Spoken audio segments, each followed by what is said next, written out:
said, look, there is no reason for us to be talking about the business or the financial opportunities if we break at home, because if we break at home, we break everywhere. How did you and I meet? We met first time at one of Grant's events, and then at that event when we talked, we decided that I need to do 10x 360. Originally, actually, we met on Instagram. I don't know if you remember that. We talked a year before that, and you were like, yeah, you got to come to this 10x 360, and it's 30K. I was like, no, thank you. I'm good. Yeah, you're like, now I'm glad I went in because now it's 40K. And then it took me a year, and nothing changed, and I'm like, okay, well then let's just reach out to Brendan again. He works with Grant, and I've been following Grant for several years and listening to his books and all the stuff he has. So I talked to you. I was like, well, should I come to 10x 360 or should I come to Grant? You're like, no, just come to Grant and then we'll talk. And then I came to Grant's class. He had Mastermind, and then signed up for 10x 360. And so you went to the 10x 360 2 years ago, right? Yeah, it was in September of 2020. Yeah. At your house. So let's talk a little bit about this. So you're a dentist from Oklahoma. And when you came out and saw me, you had what, one practice? When I saw you, we had two. Two, and you were going to three. But, yes. You were trying to. So this is funny. I remember now. So you came out and you're all crowned up because you're at two, struggling. This is what every professional does. They grow when they're not supposed to, and they technically do it wrong. So you're sitting there going, but I'm going to add a third. I'm like, oh, because you're getting ready to take a lease down or buy a building or something. Yeah, actually, we were in the process of negotiating the third one. I ended up signing some initial paperwork so we could secure the land. And then I came to 10x 360. I was like, oh, shoot, why did I sign up? So the things changed. Yeah. I was like, we're not moving forward.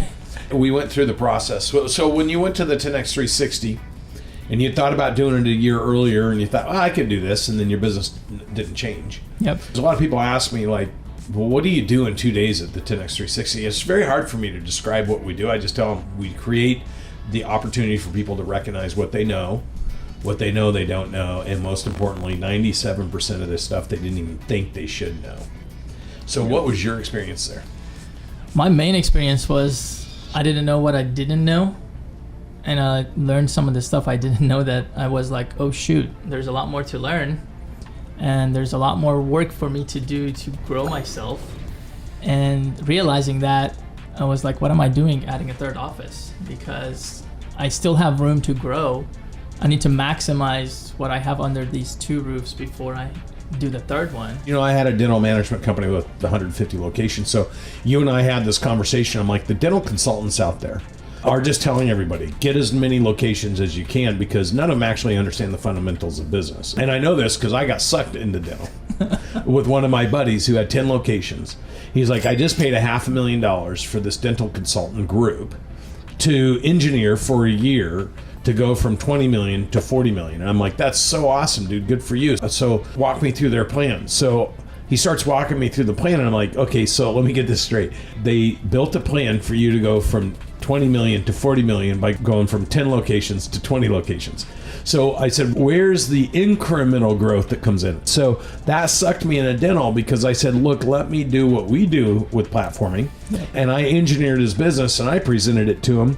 And I said, how about you go from 10 locations to 13 locations, and you go from 20 million to 40 million. And he's like, let's give it a shot. And we did it in 2 years. We made that move. Yep, that's true. And so I told you that, and you're like, okay, I'm not going to make the same mistake. I'm going to go to the two. But there's so much horrible advice in dental. All these people that couldn't make it in practice have somehow turned out to be consultants and advisors. There's so many of them out there, and I've been lucky throughout years that I did a lot of research on the ones I used over years, and each one took me to the next step. Until I met you guys, and I realized I've been kind of going really slow motion because I didn't have as good of consultants as I thought I do to speed up the growth process and be able to align team members, discipline them, and watch what's going on so we can grow faster. Yeah, and I want to make sure that for those dental advisors that are out there that are good, the burden isn't on the person selling themselves. The burden's on the person buying the services. So what you said is that you got lucky because you had good advisors because you did your homework. Yeah. So what I would tell anybody, if you're looking for advisors, do your homework. The 3 questions that I always ask anybody I'm going to get an opinion, piece of advice from, or consultation from is this. What's the most amount of money you've ever made in a year? What's the biggest thing you've ever built, quantified by number of employees, revenues, and profitability? And third, what's the biggest thing you ever sold and how much money did you get? We do this with interviews because you and I have done it with doctors. Because I'm qualifying and quantifying if anything they're going to tell us is going to be relative to where we want to go. That's right. That's right.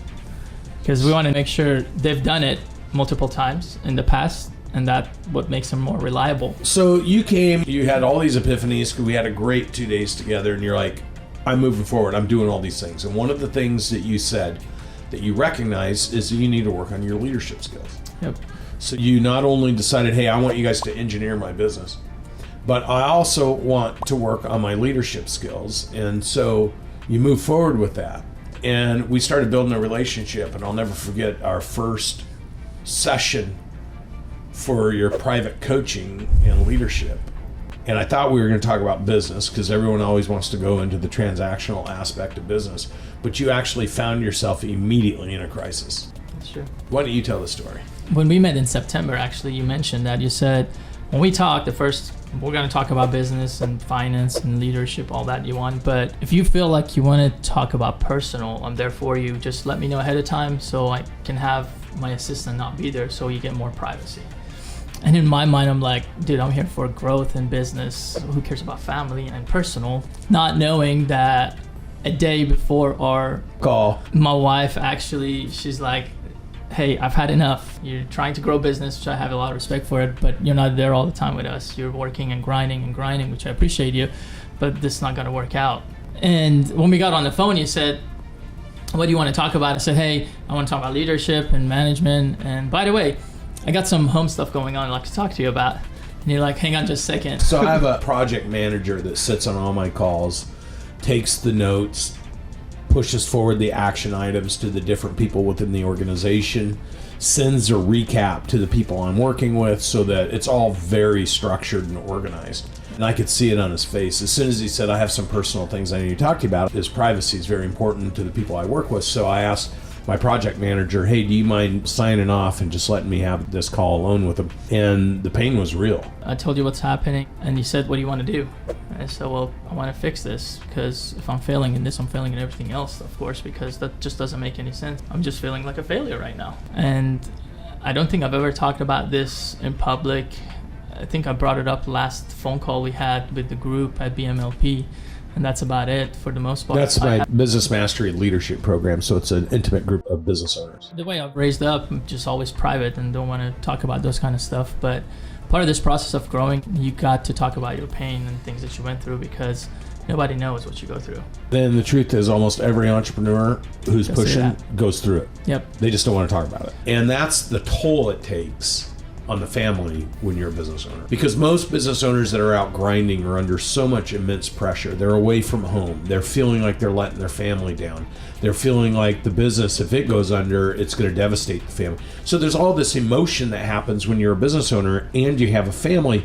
And then at home, the family side is they're never there. They're always too busy. They don't care about what's going on at home. And then instead of embracing that, people start trying to justify it. And that creates a lot of friction in the relationship and a lot of stress at home, and that tends to break down the very thing that got you together. And you were at that crisis mode. And I'd say emergency is one mode, crisis is a different level. And that was our conversation. Is I said, look, there is no reason for us to be talking about the business or the financial opportunities if we break at home. Because if we break at home, we break everywhere.